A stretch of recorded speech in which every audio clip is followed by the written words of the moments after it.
Oh my God, why are we in the wrong spot right there? There we go. Happy Monday, everybody. It is February the 9th, the day after Super Bowl 60, which means we are officially in the off season. You are here live on the Fifth Quarter Sports Podcast. I am your host, Mr. Kevlar Treat 'em Swell, and I do my damnedest to make sure I treat them well. Okay. He might not always be there when you call, but baby, he's always right on time, getting here just when we started the show. Mr. Skip from Skip's Trophies and More, and Mr. Diamond Dirty D. Live, fellas. What it is, what it ain't, what up, though.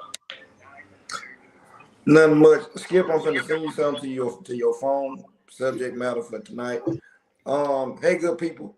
Happy that everyone's back. You know, football season over with. This is the off season. I know Skip wants to share where they went this past weekend. Wasn't this past weekend? Yeah. After, so I'll let Skip get into that. But thank everybody for tuning in and everything. Okay. Go ahead, Kev. I'm sorry. I was gonna say, Skip, take it away. Last week, ladies and gentlemen, for you guys that did tune in, I told you about what Atlanta Cast Network, which is our parent company, and hosts this podcast, of course, and Atlanta Carcast, amongst others. We are doing what's called a Freedom Ride. My other podcast is Atlanta Carcast, and we do everything car culture, everything from bicycles to bikes to hypercars to everything. So what we're doing is doing a Freedom Ride in honor of the Freedom March that Dr. Martin Luther King and others did years back. And it's not political. This is information, education, camaraderie. We're just enlightening people. And we went up there, Miss TJ, myself, my wife, Miss Carla, one of the people that's taking the bus tour, Sherry, and Lady Icon of Street Royalty. We went up this past weekend to get a lay of the land, to take the tour ourselves, to make sure that when we take this group up there on the 28th of February, that we'll know, hey, go this way, do this, don't do that, and find out parking, et cetera. And when I tell you, the Legacy Museum in Montgomery, Alabama, is an eye-opener. If you guys, and I'm talking to y'all too, if y'all have nothing to do, y'all need to come. If you drive your own car, just come just to see it. Leave whenever you're ready. But I want, and this ain't gonna sound crazy, I'm just gonna say it. I want white people, Indian people, Asian people, especially, to come just see it so your eyes can be opened to what happened to us, y'all and us, in the past. It's heart-wrenching. Like we studied slavery. We ain't studied it, but we were taught the little we know about our past, et cetera, on both sides of the coin, Kev. And when it's in your face like that, man, it is heart-wrenching, to say the least. It's eye-opening, the things that they were subjected to back in the day, on up into when Rosa Parks with the bus boycott, et cetera. But the amount of history and stuff that we saw this weekend was truly just mind altering. It's hard to explain. I just want people to go, if not for the education. We saw a lot of white people there this past weekend. A lot of foreigners, I can't speak to what they were, where they were from, but it wasn't just black people there. We saw a couple of charter buses. Looked like a bunch of kids were there on a field trip, but it's great. I'm not going to, with this sports podcast, I just want to give you a touch on what we're doing. So go to Atlanta Cast Network, ladies and gentlemen. Put in Freedom Ride 2026. You'll see the link. Click on the link. It'll give you all the information. It's $10. No outrageous fees. $10. So with that being said, man, we're going to talk about some sports stuff here. I just wanted to get that out. Thank y'all for letting me have that little opportunity. Yes, and like you were saying, Skip, we know this is Black History Month, but this history has taken place over years and years. And it's something, if you can, like Skip saying, if you can get your family, your kids, and especially the teenagers, if you have any in your family, and take them to get an understanding of a lot of history, because a lot of stuff is diluted. Even though they have an open mind because they got the phones and things of this nature, it's a difference when you see it in person. But yes, Skip, and kudos to Miss TJ, yourself, and Mister for putting this together, Right. along with And a host of others. right, and it's interactive too. There's a couple of parts of it where they have big touchscreen TVs, like 70-inch TVs everywhere.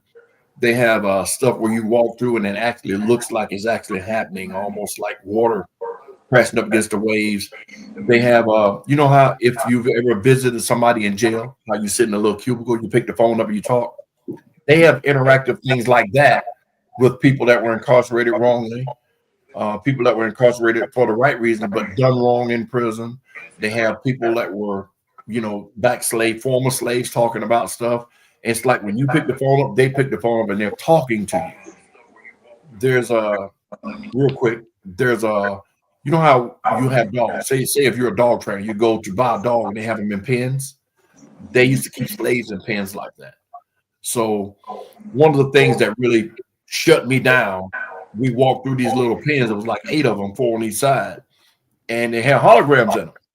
And when you walked up to them, the hologram activated. And this lady said, "You see my kids?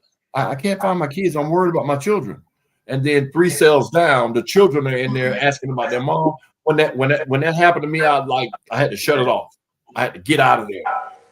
So these are the kind of eye-opening things that make you just give you a glimpse of what the experience was. And then you see newspaper clippings, you see laws, you see it's full of information. So yeah, let's keep it going, man. But yeah, y'all gotta go. Y'all gotta go. That will be February 28th, you said, right? Yes, February 28th. It starts at 9 o'clock. We're leaving 9 o'clock sharp. Again, if you want the information, go to Atlanta Cast Network on YouTube and type in Freedom Ride 2026. The link will pop up. Click on it. It'll give you all the information, everything you need, and what we're doing and why we're doing it. All right. Well, fellas, as I said in our opener, Super Bowl 60 has come and gone. Oh, am I the only one who thought it didn't feel like a Super Bowl? Seahawks took the victory 29-13 over the Patriots. What do you think? It was a Super Bowl. See, I think what it is those were nobody's teams. I know a lot of Patriot fans here in Atlanta, and I know a lot of people that could have been Seahawks fans when they were Legion of Boom. So I think the reason people feel like this was not a Super Bowl is because those are not popular teams. Like say the Falcons or say the Cowboys or the Eagles. They're not teams where millions and millions of people are going to be there just because those two teams or one of those teams are in the Super Bowl. And don't get me wrong, Seattle has a lot of fans, and so do the Patriots, but this wasn't one of those big hoopla Super Bowls. So I think with no high-powered offense, like going up and down the field, it made it boring to the non-football fans. So I think it was a great game. I think it was well coached. The fluke turnovers that they did have it, with the exception of the one interception he threw, which was just a stupid pass. That was an excellent football game. Very well coached and very well executed, I gotta say. Because that cornerback from the Patriots, max contract coming up for him, boy. Because he saved them from getting blew out.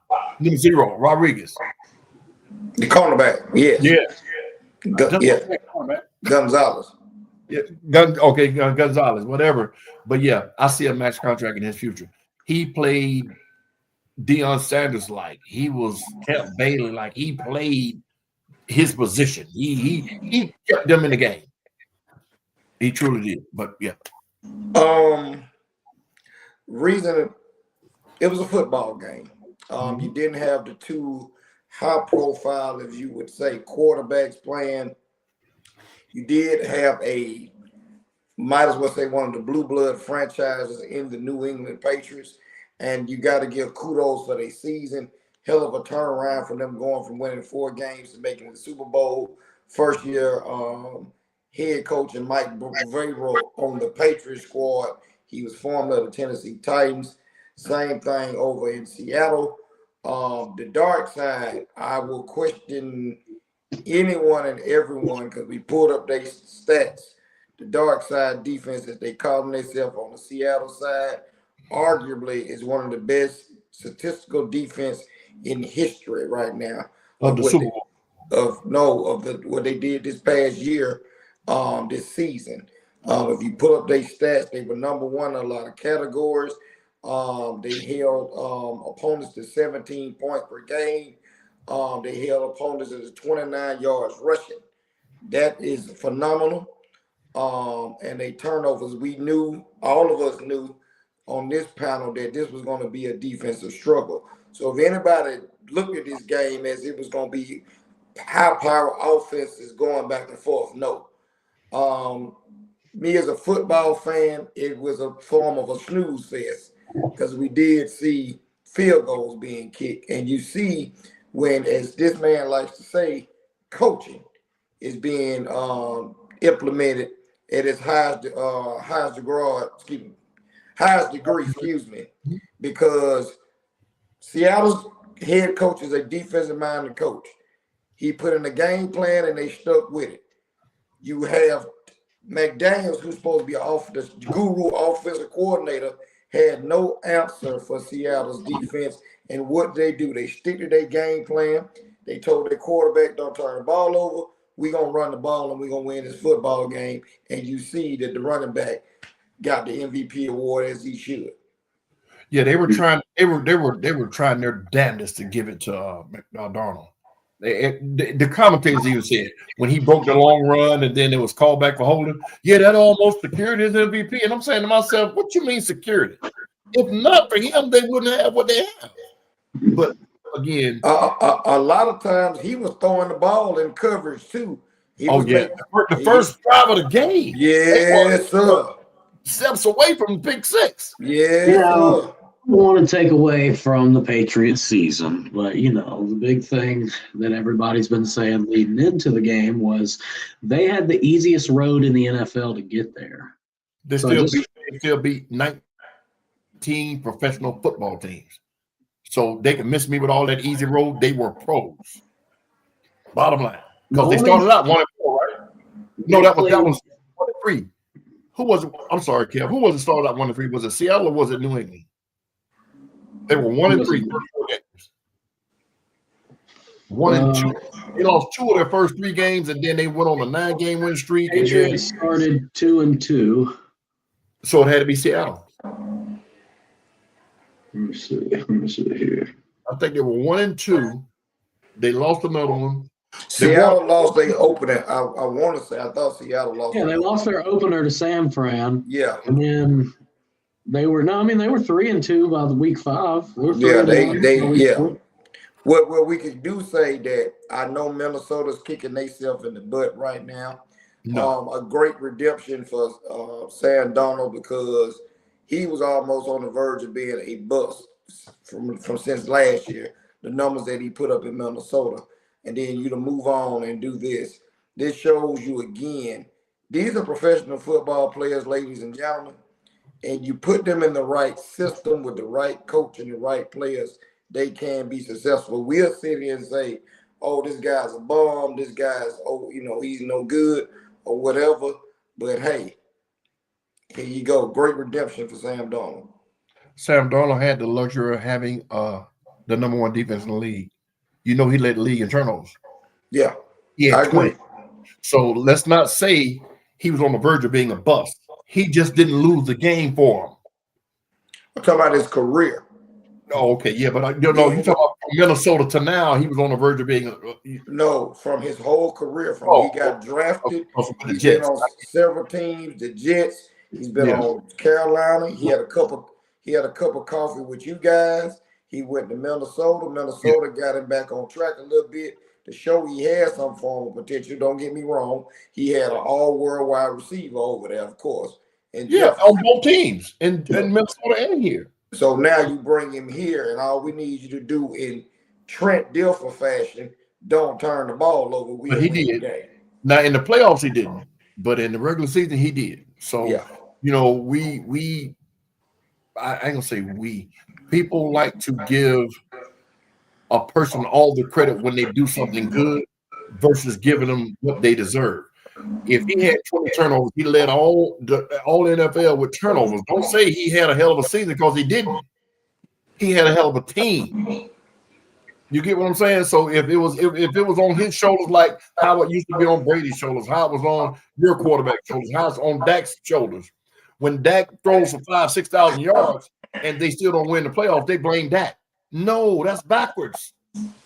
You get what I'm saying? When your quarterback don't do something, they blame him. No. I mean, when Philadelphia don't do something, they blame your quarterback. People are names to problems that don't belong to them. You know, and I think Sam Darnold is getting too much credit. Not that he's not a good quarterback. And I say good, he's not great. Okay, so hang on. So go to this question. Mm-hmm. Game manager or game changer? Game manager? Game managers win managers win Super Bowls. Yes, they do. But are they not trying to make him great? Not right now. But what it is. Did you watch Chris? Did you hear Chris? No. You got to take Chris Collinsworth with a grain of salt. Collinsworth. You got to see people talk about it.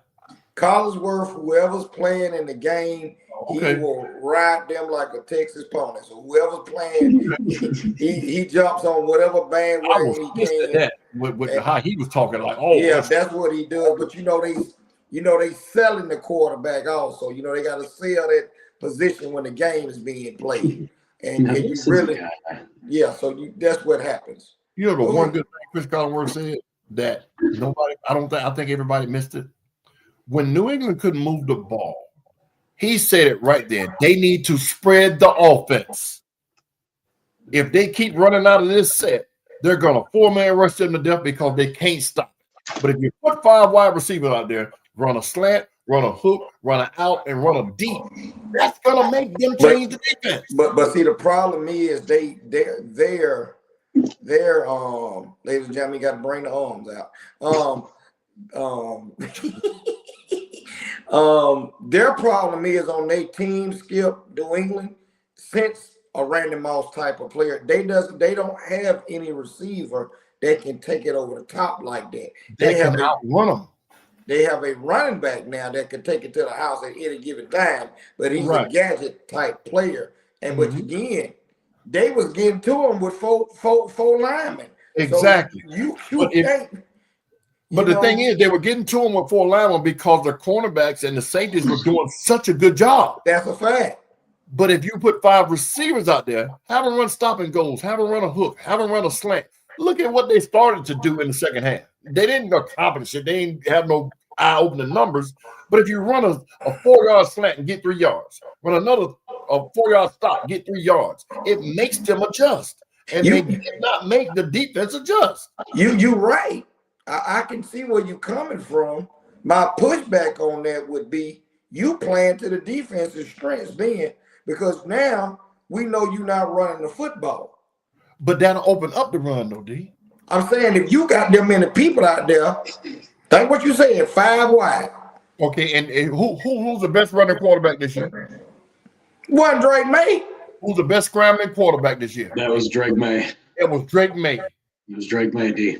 17 yards a game or something like that. You know, I said scrambling. I ain't talking about rushing now. Like Lamar. Okay. I got what you're saying. No. I'm talking about getting out of trouble and saving his team has been Drake. Yeah. That's what I'm talking about. And the 2 or 3 times he took off, he got 15, 16 yards. Yeah, I get you. So now 5 receivers out there where they got to do their job and have them roll out. It changes the dynamic. Okay. We're talking about a superstar offensive coordinator who didn't adjust. And the all-star left tackle that everybody loves out of New England, Will Trent, let up 14 pressures. He didn't even talk to the media after. Yeah, that dude was working him. He was working the hell out of Trent. Yeah, come on. You come on. Come on. Come on. I'm waiting on it. Come on. Lawrence. Come on. Say it. Come on. Say what? Come on. That's your boy. That's his boy. DeMarcus Lawrence? That's your boy. Hey, you know what? South Carolina native, so I can't even be too mad. There you go. He was working him. He was working him like he was 10 years younger, man. Now, I believe had D-Law been able to get kept in Dallas, we still could have gotten rid of Parsons and been okay. D-Law left first.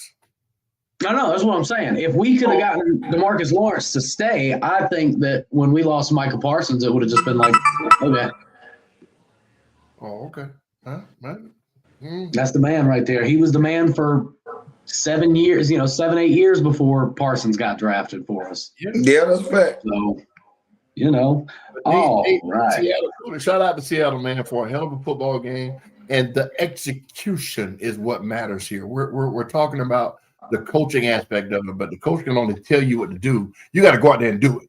So yeah, you're right. They are elite. My question would be to you guys, because this was posed in another chat, comparing them to the Legion of Boom. I think the Legion of Boom had a different edge. It did because they had headhunters back there. They said it was headhunters. I'm gonna say this. I'm gonna say this. The secondary were headhunters. This defense here, without some of the guys, Dexter Lawrence, we got the other guy that came from the Giants that's on the D line. This is a complete defense because we don't know where the heat coming from. You see what I'm saying? You know what I'm saying? You had Earl Thomas. You had to run the ball against Legion of Boom. You had to be able to have a running game against Legion of Boom. Yeah, this team here, they can play you any way you want to in a phone booth. Yeah. However you want to get it, we gonna bring it to you. But see, now Laurie was snubbed, but he got him a ring. Right, but you know who figured them out a little bit? The Rams. The Rams the only one going. Rams have everything they have. They can match them. So where you can't cheat, you can't say, you know what, I'm gonna let him go one-on-one. And there are some cornerbacks that can match up with anybody one-on-one. So don't take that out of context. But the Rams have the formula to beat them. Yeah, because they got two and the personnel.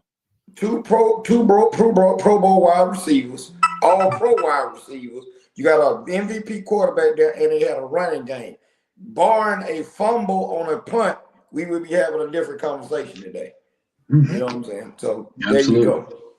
All right, fellas. Well, let's go ahead and get into this year's Hall of Fame class. I'm just going to read the names down the list here real quick. We had Drew Brees, Larry Fitzgerald, Luke Kuechly, Adam Vinatieri, and Roger Craig. What do we think? What do we know? Anything we disagree with?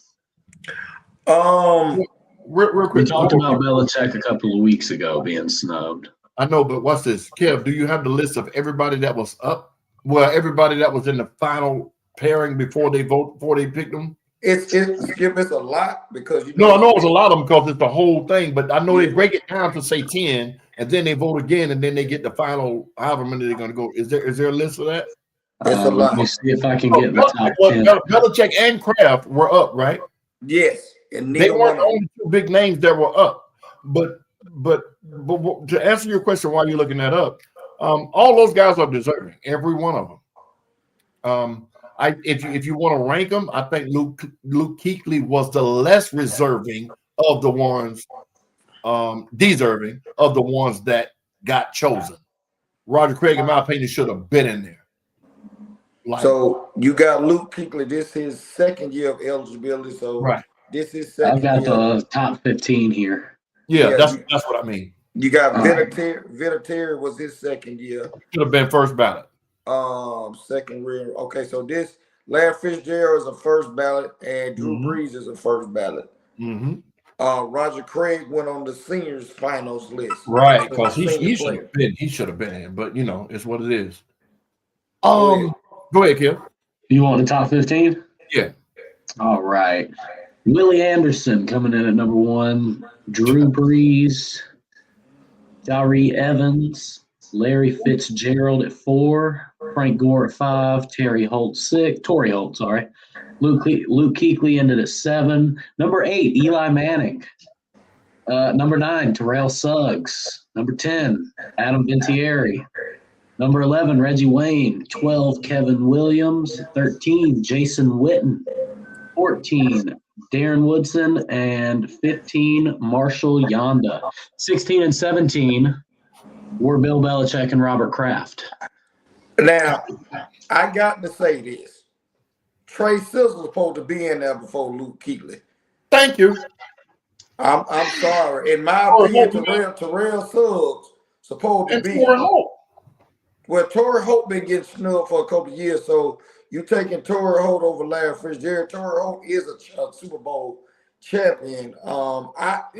We pulled up who?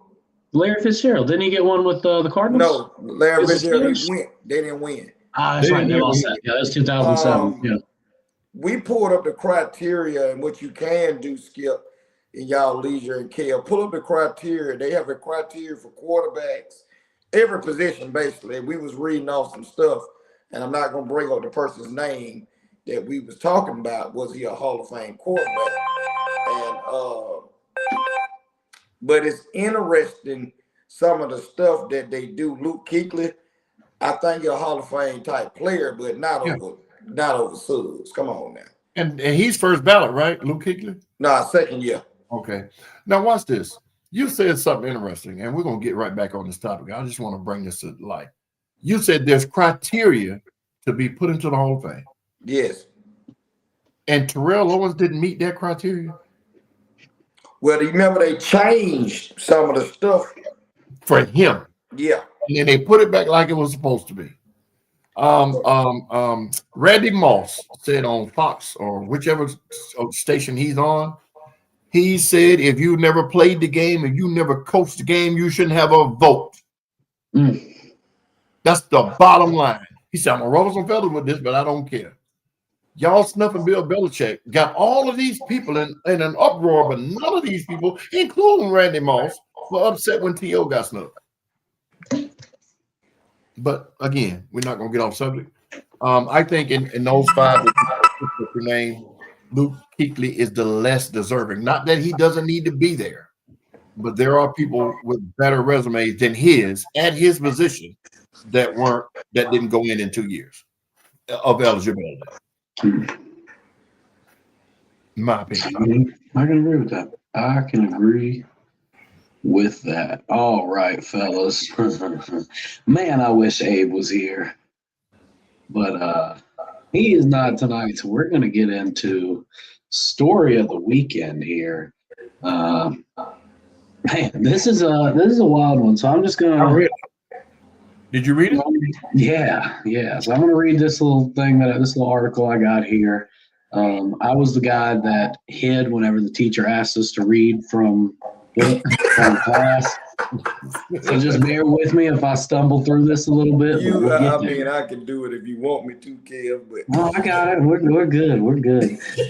WNBA star Rakia Jackson told police that she broke up with Pierce, ending a 3-year relationship. Rakia blocked blocked his number so he couldn't reach her. Instead, he used another phone to text her. Yes, Dakota. Go ahead. I was replying to the question, can we see his comments? But yes, Dakota, we can see him. This Friday, she texted him to leave her alone, and she wanted nothing to do with him. Saturday morning, while driving, she noticed that he was following her in his Lamborghini. He allegedly got out of his car and tried to open her door. Rakia accelerated away and drove towards the police department. He got in his car, followed her, and then tried to rear-end her near the police station. When she tried to back out, he collided head-on with her car, and police arrived and ordered Pierce to the ground with guns drawn. He also hit a police car. I'm sorry? He also hit a police car and all that. Well, I'm getting there. James got back into his car, locked it, and then started driving away, hitting a police officer in the knee. Pierce Jr. crashed at an intersection, attempted to run away, and then resisted arrest from many officers. Skip, I said to D before we got on air that this dude will get at least 5 years for this. I think he'll serve 2.5 or 3, and then he'll probably get probation. But his football career is done. Deservedly so. I don't understand these cats when they get money. They feel like they are above the law. As much trash as I talk, as much as I say I ain't doing this, I ain't doing that. If I'm wrong and the police pull up on me with guns out, my mouth closes. I do what they say, especially if I know I've broken the law and I'm going to jail regardless of who I am. I shut up. This could have been a suspension, a fine, maybe some small jail time, whatever he did or didn't do. Well, at that time, if he'd have stopped when they first pulled it out, he wouldn't have assaulted the police officer or nothing. Got damage to property. Probably he didn't hit her, so no domestic violence would have been there. So it would have been something simple, a big fine. I get to play football and live my life and find me another one. So yeah, whatever he gets, it should be ×2 for stupidity. Yeah, I don't get it. Randy Moss did it, and he got lucky.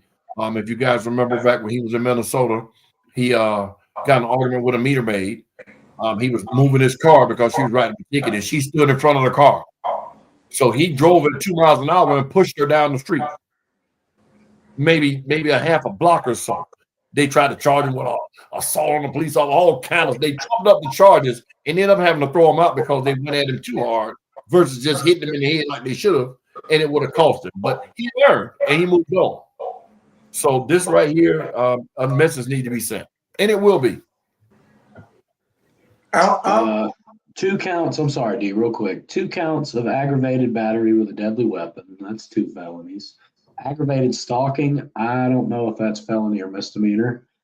Let's see here. Fleeing or eluding police with lights and sirens. That's a felony that they can add on. Aggravated battery involving a law enforcement officer. That's a felony. Hold on, real quick.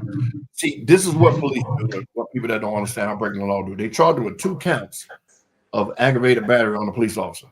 He only hit 1 police officer. So what they're trying to say is he kept doing it. He didn't hit him at 1 time. So that charge, but he hit his girlfriend's car. That's the aggravated. That's the second one. One's for the police. One's for the girlfriend's car. Oh, I thought you said it was 2 counts on the policeman. No. There's 2 counts. No. Okay. 2 counts total of aggravated battery with a deadly weapon. The deadly weapon is the car. Yes. And then you said something else. The last part. The last one you read off was what? Fleeing and eluding, and then resisting arrest. Yeah. Okay. Yeah, he should get 5 years minimum. And yeah, you'll be playing in Germany somewhere, wherever there's another football league, but you won't never play under the shield no more. This is the part of the Falcons organization that has, every time the Super Bowl seems to come around, something weird happens with the Falcons. It's either if they playing in it or some type of bad press goes on. And this team is becoming, I ain't gonna say it's like a curse almost of what goes on with this organization. And this is my thing. We all look at the draft. He fell out of the first round. Well, he was falling out the first round because of some off the field issues he had going on in Tennessee. So they knew something was there. Secondly, now the reports are coming out what was going on in training camp, that he was a loose cannon and he out there going wild in training camp after the veteran players. And of course, you're trying to make a name for yourself because you're coming into the league. Cool. But you guys got to understand, if these young ladies, men, women, whatever, you were at the football honors at the Super Bowl out in San Francisco. You left that, got on a flight. So you damn near, was this premeditated that you was finna go after this girl? Of course. You called a flight. And if I'm a defense attorney, any DA could use this against him if this is the case. You called a flight all the way from California to Florida to do what?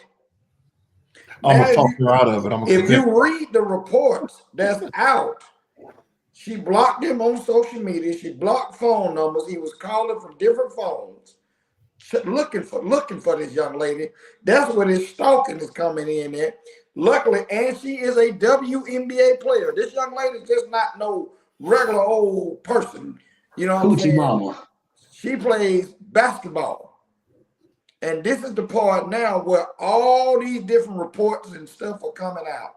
It's a shame that his mother got up in the draft and spoke on his behalf before he got drafted to say how he had changed, what the sacrifices she had made, so forth, for him to be there. And this is how, not just this young lady, you honor your mother in this way by going out like this. If you see the video footage, the cops, it took about 5 or 6 of them just to jump on him. And he was slinging them off like little kids. Nobody should have put that taser on him. Nobody should have did. Oh, I shit. To be honest with you, I don't think the taser would have did nothing to it. Somebody that ain't never been tased. That taser brought down 700 to 400 miles per minute. Put that pepper heartbeat. Put that pepper on him. I think that would have stopped it. But then they still got to deal with him with the pepper. They still got to grab him. They got to get that pepper on them too. So my thing is, you waste your career. He signed a $16 million guaranteed contract. He got $8 million up front as a signing bonus. So it depends. I guarantee you, we get a hold to that contract. Is verbiage in there because of whatever he had done. Of course. Beforehand. Now watch this. They were talking about this the other day. It's domestic violence is one, and there was something else. The stalking don't fall under domestic violence, but you notice every report has domestic violence charges. You get what I'm saying? Stalking is not a domestic violence charge, but they're making it that way because of what you just said, the verbiage in his contract. With violating some of that verbiage, domestic violence is the major one, is the first one, and then they can nullify his whole contract. Well, domestic violence already any domestic violence issue in the NFL, and then will cost you your livelihood, basically. I don't know if the young man will be able to redeem himself. I know the bond was like 20,000, yeah. Yeah, 20,000. So that majority the majority of the charges, though, is crazy. It's not against the girl. It's against the police. Yeah. If you think about it. But that's what I'm saying. But look what it says right here. On our hitter, arrested on domestic violence charges. Where were the domestic violence charges at? So that's what I'm talking about. Well, all right. What's going to be interesting is, and I doubt they'll come out to the public, but they'll be in court records. The text messages that he was sending to her. Because the following her is one thing, but if he took that plane ride, he was probably sitting there texting her the entire time during the honors. But like what you saying, Kev, is correct. Because what I'm understanding, when I'm trying to figure out how do you get from, if you read it, she says she knows him following her in the car. So did he go to the house and wait on her? If he flew there, where was the Lamborghini? Probably the airport. That's what I'm going at, Skip. He left from the same airport that he came back to. I'm sure the car was there. Well, that's fine and dandy, Kev. Okay. He flew back, but she states she noticed him following her on the street in the car. So how do you know where she was? What were you doing? And for this young lady to say he's behind me, and when she notices him, is this where all this is going on? I'm willing to bet you they were communicating. She blocked one phone, but he probably had access to probably a burner phone. I don't know. But in order for him to find her, he had to have gotten information from her to where she was. Somebody told him where she was. Somebody told him where she worked. Now this is total speculation of what I'm about to say, but it's going to track with what we know about the dating game today and how the gene pool and everything is.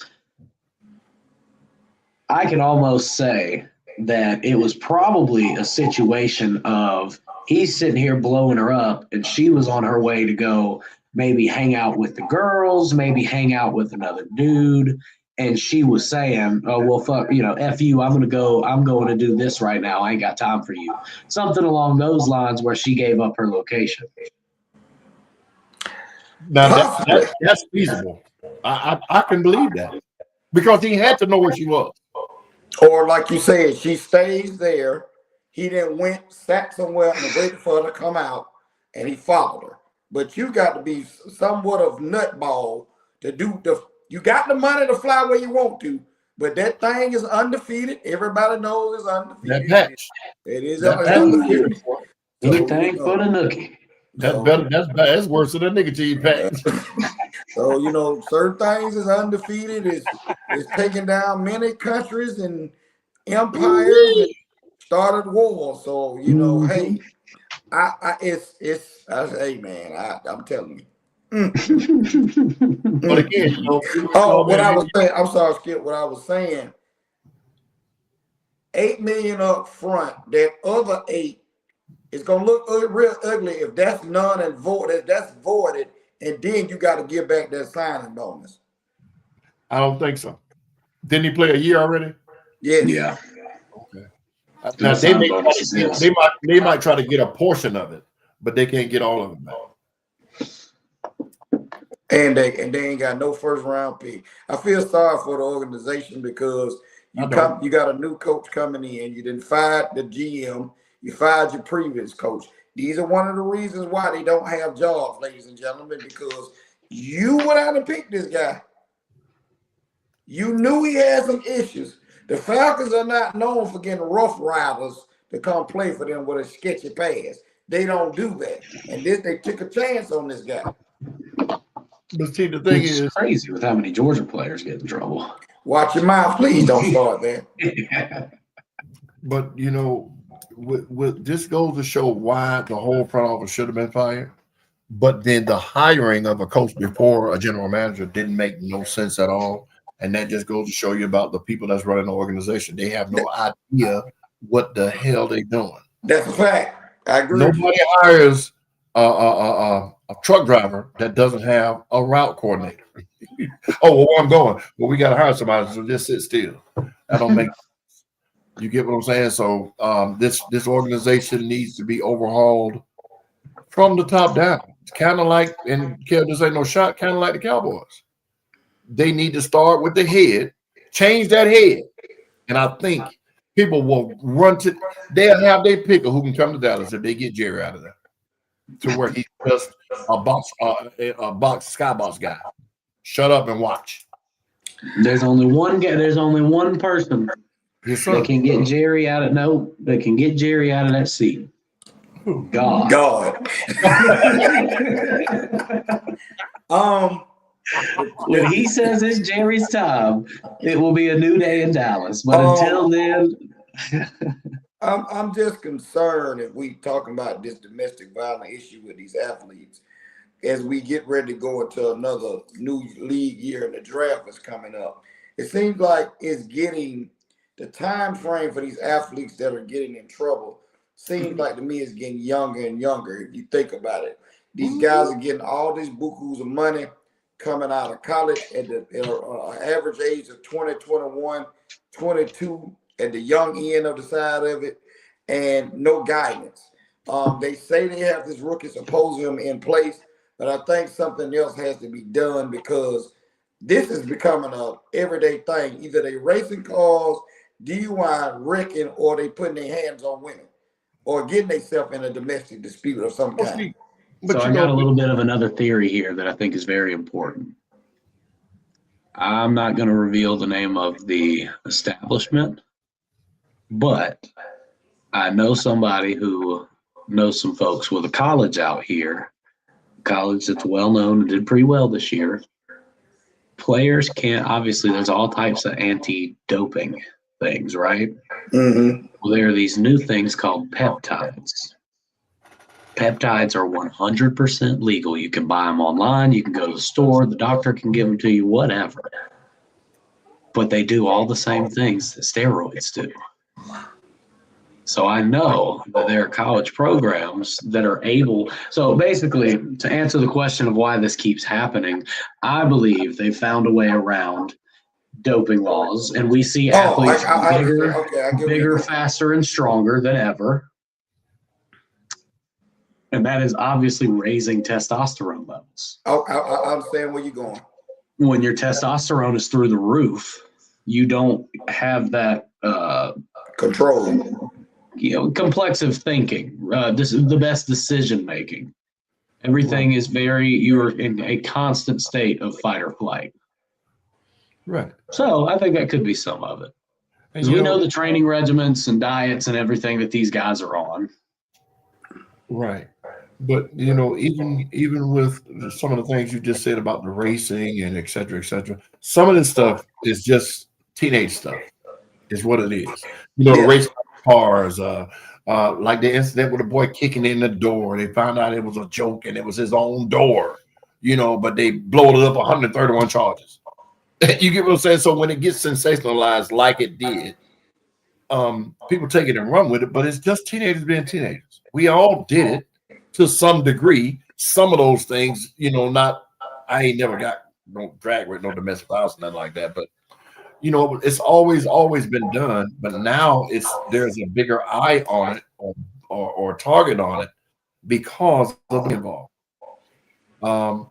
These kids need to understand that now their character is going to be put in question from the day they set foot on a college campus for stuff like what Mr. Pierce did, stuff like what the young Captain Lacey went through, and come to find out it wasn't his fault, et cetera. So if you don't start it, there's nothing. You don't start a fire, there's nothing to put out, so to speak. So quit thinking you can get away with it. Quit thinking it's okay. I always did it. Because if you're looking for employment from somebody else, especially for the kind of money that these kids are making, you got to be pretty much clean now. You can't take a chance of falling out of the first round or getting blackballed because you said the wrong thing to the wrong people. Shut up and get your money and then do what you want to do. Charles Barkley has no filter because he got his money. But before he got all that money, he was just the round mound rebound playing basketball. Once he got secure with his bank account and everything else, he made a commercial saying, "I'm not a role model." And they didn't have what is it now? They didn't have cancel culture back then because we didn't have the internet. But he got on the news and said it. "I'm not a role model. Your parents should be role models." And they tried to blast him in the newspapers. But he's always been that way. It's just that once you get secured, then you can be who you want to be because they have no control over you there. But these kids now better realize, like we said a couple of weeks ago, the NFL will be flag football before long. Anybody can play flag. Yeah. So that's what that man with that kid. An example needs to be made, not because he's black, it's because of what he did. And I'm quite sure he ain't the only person that's done it. He's just the only person that's got caught for. Well, you have the other kid, the other former player. Unfortunately, he murdered his girlfriend. We had that in the news this past couple of days. Former Ohio State football player. I'm waiting on Kev to come back with that information. Okay. Murdered his girlfriend. That's why I said we don't want stuff to get to that extreme with some of this stuff. And I agree with what Kev says. These guys are gladiators. Athletes are a form of gladiators, especially football players. It takes a special type of person to play football because of the violence that takes place. And some of them, when you do have mental issues and things of this nature, because myself, I've played with some head case players on a team before. And damn, we were scared of them to play with them. You know what I'm saying? And luckily we didn't have on, they knew the right colors to hit at the, Once I put the pads on, I became that person. Like I'm letting you know I'm hitting everything come across my path. Yeah, at certain times. So you think about it and you like, man, it's got to be something, done. And if everybody don't know that the NFL has its own FBI. So these kids are getting looked at when the potential is there. They're starting at the middle school level, into the high school level, into the college level, where when they say, hey, Skip has the potential to be the #1 pick in the draft. Well, you know what? We got 40, 50 million on the table waiting. I need to go back and see his 6th grade teacher and see did he get in any fights in middle school. Did he ever slap a girl or did he ever have any altercations of any kind? Because that's how you get this stuff. You see what I'm saying? So you be like, and we talked about this, Skip. Remember we talked about this a couple of drafts back when people was falling in the draft and you were wondering why. And we was like, oh, that dude's a baller, or dude, this dude is this and this dude is that. And we couldn't figure it out until we found out, oh, he had an incident in middle school where he was a shoplifter and this, that, and the third, and lost them millions of dollars long later on because they went back to go find some information. But we also had the racist part of it rear its head too a couple of years back. Remember Sam, the linebacker that came out gay before the draft? Yes. That's the only reason he fell in the draft, because he said, I'm gay. Because he was a monster on the football field, but that hurt him. And in my opinion, people take this movement that's going on now where I can say what I want and you got to adjust to me because I feel a certain way, and making it more than what it was. If you didn't throw it out there that I identify as he, she, or it, just go on about your life. Everybody doesn't need to say, I agree with you. No, that's not how it should be. Well, with this community and that community, we expect this. No, you want that. And okay, one on one hand is shit nothing. In that case, Skip, I think he was thought he was going to boost it, a level up. His jersey sold. The other guy from the Raiders, somebody talked to him and told him what to do or whatever he said. He waited after he got drafted and made there you go. And that's the difference. And that's the difference. The boy was he was a top 10 pick. Yeah. Sam, last name? Sam. Something Sam. Oh, something Sam. Sam was his last name. But Michael Sam. You talking about the game? Michael Sam. He was a top 10 Missouri. Yeah, he was an SEC Defensive Player of the Year. He was a top 10 pick until he opened his mouth. Yep. You could have waited 2 hours. You know what I mean? But again. But you know what? That was a little bit different since he was the first openly gay player. That's kind of why his career ended. Yeah. But it was ended when he opened his mouth. True. He never got the chance that any first rounder would have gotten. Any second round. I think he went in the 3rd round, right? He went late. He dropped big time because of what he said. Not that he wasn't a monster on the football field, because in college, his teammates knew he was gay. But that didn't stop him from being a terror out there. But you want to cut out exactly what you're saying. He should have been a terror for a year in the league and then said it. He should have signed his contract and then said it. You see what I'm saying? So you want to, in my opinion, D, I don't think he was thinking of boosting his money. I think he wanted to prove a point. They're going to draft me because I'm a monster. No. Not him boosted. Not boosted his money, because that community gets behind and they will push. Yeah. You know what I'm saying? Yeah. Some of them push that agenda in certain ways, and some of them weaponize some of it a little bit. But it is what it is. Because like I said, the guy from the Raiders, when he came out, his jersey shot the #1, and we were like, "Who is this guy?" Right. But he was under contract, and he was performing. Yes. He was performing. Sam was a byproduct. He was a seat filler. Is he going to get in this game and blah blah blah blah blah? It's all his own fault. I don't get it. I mean, but it ain't that hard. It ain't that hard. Look, I tell all the gay folks I know, you do you, just don't try and do me, and we ain't got an issue. Skip, you remember my homeboy Tonio from Camaro Nation? Yes, you know Tonio. Yeah. Tonio one of the coolest gay guys, one of the coolest guys I know. You know what I mean? And we'll come up to you and give you the bro hug and everything, and you go on about your business. Exactly. But see, the one thing about that, Kev, is most of the people you and I know on in our crossings here with the car scene, they understand who's who. They know, and whoever they are, that flamboyance and all of that stuff that we like to say we hate. you keep that to when you're around your people or whenever. But when you're around people that we're going to accept you for you, but don't come over here with trying to be more something that you're not.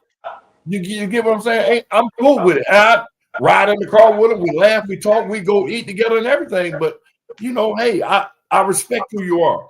One of the guys that was on one of our podcasts, Hulk, he's married to a man. His house, ate dinner with him. We went out together, hung out together. But when he got into a conversation that weren't right, I'm like, all right, man, I'm out. Peace. All about my business. So why can't we all just be that way? But again, Hulk's different because ain't nobody gonna say nothing to Hulk about the way he swings. That's a big dude. They call him Hulk for a reason. I know women right now that look at me like, and he'll look at me and shake his head like, Skip, she don't know. She don't. All right, well, fellas, that's enough there. Man, let's just go ahead and kick off the last takes here. Call it an early night. Last takes. Dang, you caught me off guard there, Kev. Go to D. You caught me off guard. All right. We'll move over to D. Thank you guys for tuning in, man. Appreciate all the new listeners and comments and so forth. We got a lot more going on. Like I say, we got NBA All-Star game coming up. Baseball season is around the corner, and we're gonna keep tackling some of these issues that we see. Coach Abe will be back because we got to get back on his youth. Shout out you guys to AJ Barge, quarterback guru coach out of Carrollton. We got to have him back on the show.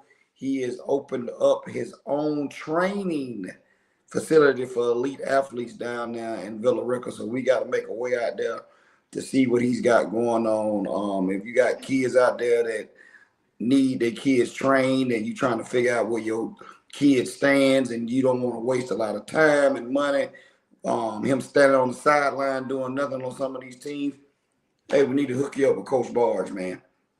But thank you for everyone tuning in tonight. Ooh. Okay. Now, first and foremost, thank you guys for tuning in. The few that did, we appreciate it. We enjoy it. We need it. And we also enjoy the commentary back and forth in the chat. The one thing that we didn't talk about as much this podcast was the Super Bowl halftime show. It is a hot topic today. It's been since last night where people were complaining it wasn't American, it wasn't this, and why did he do that, and why did he do this? People forget that Puerto Rico is an American territory. It is part of the United States of America, so he is an American citizen. What they didn't do was pay attention. The man talked about his culture, showed it to us, how men and women dance together, the marriage scene, not the karaoke, the dancing, the little carts on the side of the road, and all this stuff here, the culture, the wine, and everything. If you paid attention, you saw all of these things, but you were more focused on what he didn't say, which was he didn't sing in English. That's his choice. A lot of people don't like rap. That didn't stop Kendrick Lamar from rapping. You get what I'm saying? So this is another way that people are being divided, because had President Trump not said nothing about this man 4 or 5 months ago, none of this would have been an issue. So, we can sit here and complain about. I even said to my wife, I was like, I wish they had words up there so we could understand what he was saying, so we could follow along even better. But we paid attention to everything else, the culture scenes and everything else. So it made sense to us. Now, he's a political hot button too, because he was making a point. He was jabbing, or what did they say, stoking the fire. Poking at the bear. Yeah, he understood that people were going to complain because he did everything in Spanish, because he has English versions also. So for all of y'all making these posts about what should have been done, and some people were saying that they were racist because they decided to watch another version of the halftime show. I'm under the understanding that there was something else where Kid Rock and somebody else did something on another channel or what have you. I know nothing about it, but I heard a lot of talk about it. But let people do what they choose to do, and let that be. making light of what somebody else likes or don't like doesn't make sense, and it just shows who you are as a person and what your beliefs are. So that being said, man, I love everybody until they show me they don't love me, and then it's yeah. But anyway, peace out. Thank y'all for tuning in, man. That's my last one. Well, I thought both halftime shows sucked. Oh, you watched both of them? I watched both of them just because if I'm gonna be able to talk about it, then I'd like to witness it. So I watched both of them. You know what?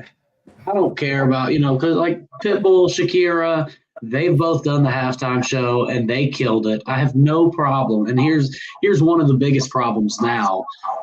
I can't say my view without someone. If I disagree with the halftime show for any reason, it's considered racist and I don't like Hispanics and blah, blah, blah, blah, blah. No, here was my problem with it. And Skip, you made the best point ever. Well, for one, 13% of Americans speak Spanish. So I think you just kind of, one of the biggest problems that people have with it is you're basically casting aside 87% of Americans, which is a big number. Mm-hmm. Now, the lyrics, you were so focused on what was going on in the background, the lyrics were not decent lyrics. Now, of course, some of his songs were, but there was one that I had just pulled up earlier because I went and did a little digging. And it was talking about how, she popped an ecstasy pill, but it don't matter. She doesn't know it, but it doesn't matter because she's about to fuck me tonight.